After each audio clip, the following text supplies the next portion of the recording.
Selamat pagi saudara-saudariku yang terkasih dalam Yesus Kristus. Kita berjumpa lagi dalam renungan harian Jalan Hidup Katolik. Hari Sabtu setelah Rabu Abu, tanggal 5 Maret 2022. Selamat mengikuti. Dalam sejarahnya, bangsa Israel pernah mengalami kehancuran yang luar biasa. Kota suci Yerusalem dan Bait Allah yang dibangun oleh Salomo dihancurkan dan banyak penduduknya yang dibuang ke Babel selama puluhan tahun. Namun oleh kasih karunia Tuhan, mereka akhirnya dibolehkan kembali ke tanah leluhur mereka di Israel. Sayang sekali, sekembalinya di Yerusalem, mereka menghadapi berbagai permasalahan dan rintangan, terutama kondisi kota Yerusalem dan sekitarnya yang telah menjadi reruntuhan. Mereka juga harus membayar upeti kepada Persia, sehingga kondisi perekonomian cukup memprihatinkan. Di sisi lain, bangsa itu rajin melakukan kegiatan ibadah sebagaimana tradisi atau ritus-ritus keagamaan mereka. Namun sayang sekali, Tuhan tidak mengindahkan ibadah mereka tersebut. Benar bahwa mereka menaati segala tuntutan hukum keagamaan mereka, termasuk hukum Sabat. Namun itu hanya formalitas dan rutinitas saja. Hanya ada di bagian luarnya, sementara wujud nyata dari ibadah keagamaan itu tidak nampak dalam kehidupan mereka. Ketidakkonsistenan ini telah menodai kehidupan keagamaan mereka. Oleh sebab itu, Yesaya pada bacaan pertama menyerukan pertobatan serius dari umat Tuhan. Pertobatan yang berwujud pada penyelarasan antara ketaatan pada ritus dan hukum keagamaan dengan tindakan nyata dalam kehidupan sehari-hari.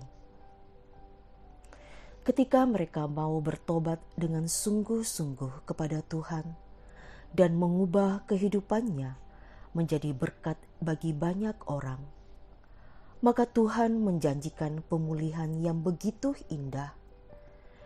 Ia akan senantiasa menuntun dan akan memuaskan hati umatnya, meskipun masih berada di tanah yang kering, dan akan membaharui kekuatan orang yang percaya kepadanya. Bahkan Tuhan juga menjanjikan berkat kemenangan dalam menghadapi berbagai pergumulan dan kesejahteraan dari milik pusaka Yakub bagi mereka yang setia. Di dalam bacaan Injil, Tuhan Yesus menawarkan pertobatan kepada seorang pemungut cukai bernama Lewi.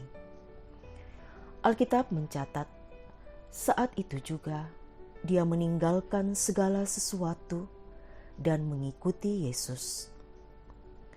Peristiwa itu sangat berarti bagi Lewi, sehingga dicatat juga bahwa dia membuat pesta perjamuan besar untuk Yesus.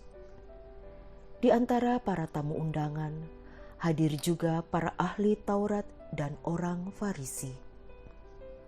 Mereka bersungut-sungut karena Yesus dan para murid makan bersama pemungut cukai dan orang berdosa. Orang Israel membenci para pemungut cukai karena mereka adalah orang yang bekerja untuk penjajah dan sering memungut lebih dari yang ditentukan. Dari kisah ini, kita menemukan sebuah kontras di mana Lewi menemukan Tuhan dan sebaliknya ahli Taurat dan orang Farisi tidak benar-benar mengalami perjumpaan dengan Tuhan. Kemudian jawaban Yesus terhadap orang Farisi merupakan sebuah pengajaran iman dan sekaligus peringatan bagi mereka yang cenderung merasa tidak berdosa. Yesus berkata, "Aku datang bukan untuk orang benar, tetapi untuk orang berdosa, supaya mereka bertobat." Maka marilah kita bersama-sama senantiasa berefleksi. Apakah kehidupan ibadah dan pertobatan kita sudah benar seperti yang dikehendaki Tuhan? Semoga kita dimampukannya untuk terus konsisten dalam berelasi dengan Tuhan dan juga sesama, sehingga hidup kita terus dipulihkan serta diperbaharui dari waktu ke waktu. Amin.